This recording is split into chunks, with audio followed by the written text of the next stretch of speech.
Bismillah, Alhamdulillah, wassalatu wassalamu ala Sayyidina Rasulillah Muhammad ibn Abdullah wa ala alihi wa sahbihi wa man walah. Syukur ke atas Allah subhanahu wa ta'ala yang masih memberi kita nafas untuk menjalani bulan Ramadan Al-Mubarak yang kita mengharapkan padanya keberkatan, rahmat, keampunan dan kemuliaan daripada Allah Subhanahu wa taala yang akhirnya menjadi sebab kepada kebahagiaan yang berkekalan di akhirat kelak. Alhamdulillah, apabila kita muhasabah kepada segala nikmat Allah Subhanahu wa taala yang telah dikurniakan, kita melihat kepada segala kebaikan yang dikurniakan, segala anugerah yang dianugerahkan oleh Allah Subhanahu wa taala kepada kita, kita terfikir dengan cerminan kebaikan Allah Subhanahu wa taala itu betapa terrefleksnya, terpantulnya, tercerminnya dalam kebaikan itu kekurangan kehambaan kita kepada Allah Subhanahu wa taala. Kita sememangnya tidak mungkin membalas segala nikmat yang Allah Subhanahu wa taala kurniakan kepada kita, tetapi memadai kita setia kepada Allah Subhanahu wa taala dengan menjadi hamba-Nya yang bersyukur. Maka kerana itulah kita menunaikan segala perintah Allah Subhanahu wa taala dan meninggalkan segala larangan Allah Subhanahu wa taala sebagai tanda kesetiaan kita kepada Allah Subhanahu wa taala dan menzahirkan rasa kesyukuran kita kepada Allah Subhanahu wa taala atas segala nikmat yang Allah Subhanahu wa taala kurniakan. Kerana kita tahu bahawasanya satu-satunya sebab yang akan mengikat nikmat-nikmat yang telah dikurniakan oleh Allah Subhanahu wa taala agar ianya berkekalan kebaikan nikmat tersebut malah sehingga ke akhirat kelak ialah dengan sifat syukur kepada Allah Subhanahu wa taala. Sebagaimana yang diingatkan oleh Allah Subhanahu wa taala, la in syakartum la azidannakum. Jika kalian semua bersyukur kepada Allah Subhanahu wa taala, maka akan ditambah. Allah akan menambah nikmat-nikmat tersebut. Nikmat-nikmat yang bertambah itu memadai dengan makna Allah mengekalkan kebaikan nikmat tersebut sehinggalah mendapat manfaatnya di akhirat kelak. Segala kebaikan dan nikmat yang Allah kurniakan di dunia, apabila dapat diterjemahkan dalam bentuk pahala-pahala di akhirat, maka itulah sebenarnya nilai penambahan nikmat yang Allah berikan kepada kita. Tetapi kalau kita kufur, Allah Subhanahu wa taala mengingatkan bahawasanya azab Allah Subhanahu wa taala sangat dahsyat bagi orang-orang yang kufur kepada nikmat Allah Subhanahu wa taala. Kerana itulah besarnya nilai syukur dan besarnya musibah kekufuran, lupa daratan, tidak kenang jasa Allah Subhanahu wa taala. Oleh itu, medan kesyukuran, tapak untuk membina kesyukuran ke atas Allah Subhanahu wa taala ialah kehambaan kita kepada Allah Subhanahu wa taala.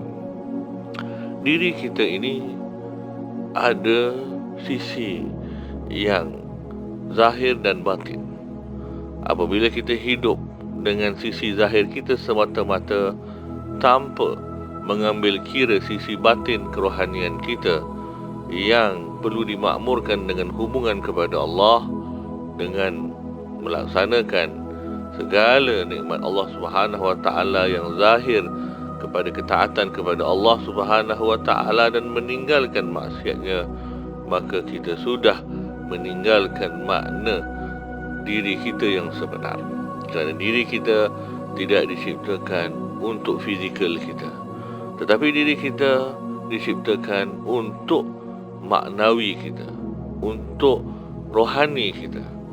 Kerana itulah Allah Subhanahu Wa Taala mengingatkan di dalam Al-Quran yang kita ma'ruf mengenai Allah Subhanahu Wa Taala menyebut kepada kita, wa ma khalaqtul jinna wal insa illa liya'budun. Tidak aku jadikan jin dan manusia melainkan untuk menyembah aku, kata Allah Subhanahu Wa Taala.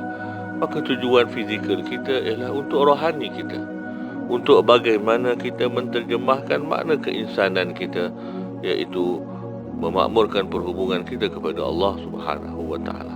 Kerana itu bulan Ramadan ini kita diwajibkan berpuasa kepada perkara-perkara yang melibatkan fizikal kita, terutamanya tidak makan, tidak minum dan sebagainya, yang merupakan itu keperluan kepada fizikal kita. Kenapa kita dituntut untuk meninggalkannya? Bukan untuk menyiksa diri kita, bukan untuk memudaratkan diri kita, tetapi lebih besar maknanya agar kita faham bahawasanya nilai sebenar kita bukanlah pada keindahan, kenikmatan fizikal kita, tetapi bagaimana kita memakmurkan hubungan kita kepada Allah melalui kerohanian kita. Maka kerana itu, kata ulama, besarnya nilai puasa kita di sisi Allah Subhanahu Wa Taala kerana kita sanggup meninggalkan perkara-perkara yang kita perlukan secara fizikal untuk tujuan memakmurkan hubungan rohani kita kepada Allah Subhanahu Wa Taala. Kita sanggup lapar kerana Allah, maka kita kenyang dengan Allah Subhanahu Wa Taala. Kita kenyang dengan perhubungan kepada Allah. Kita sanggup dahaga kerana Allah Subhanahu Wa Taala, maka kita merasa puas dalam berhubungan kepada Allah Subhanahu Wa Taala. Kita merasa puas dengan ketakwaan kepada Allah Subhanahu Wa Taala. Kerana itu, bagi orang yang berpuasa ada kegembiraan. Kegembiraan ketika dia berbuka puasa, bukan kerana makanan yang sedap di hadapan, di atas meja penuh dengan kepelbagaian variasi juadah berbuka puasa. Bukan kerana itu dia bergembira ketika dia berbuka puasa, tetapi dia berasa lega kerana dia mampu pada siang harinya meninggalkan makan dan minum kerana Allah Subhanahu Wa Taala. Begitu juga kegembiraan yang kedua, akhirnya dia gembira ketika dia bertemu kembali, dia kembali bertemu dengan Allah Subhanahu Wa Taala. Dia gembira kerana apa? Kerana dia berjaya menjalani kehidupannya dengan apa yang dituntut oleh Allah Subhanahu Wa Taala, dengan melaksanakan tanggungjawab kehambaan kepada Allah Subhanahu Wa Taala, dengan menterjemahkan makna dirinya sebagai hamba-Nya yang bersyukur, sebagai hamba Allah yang bersyukur kepadanya. Maka kerana itu, kegembiraan kita sebenarnya ialah kegembiraan maknawi, kegembiraan rohani, kegembiraan ketika kita berjaya membuktikan kepada diri kita terutamanya bahawa satu-satunya yang paling kita hargai, satu-satunya yang paling kita meletakkan di tempat yang tertinggi ialah berhubungan dengan Allah Subhanahu Wa Taala.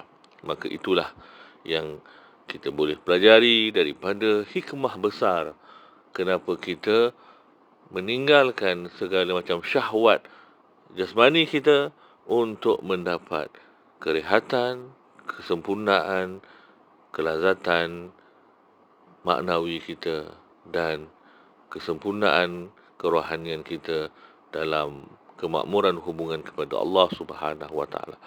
Maka oleh itu, kita perlu meletakkan perjalanan puasa ini sebagai langkah-langkah untuk lebih sempurna pada masa-masa yang akan datang.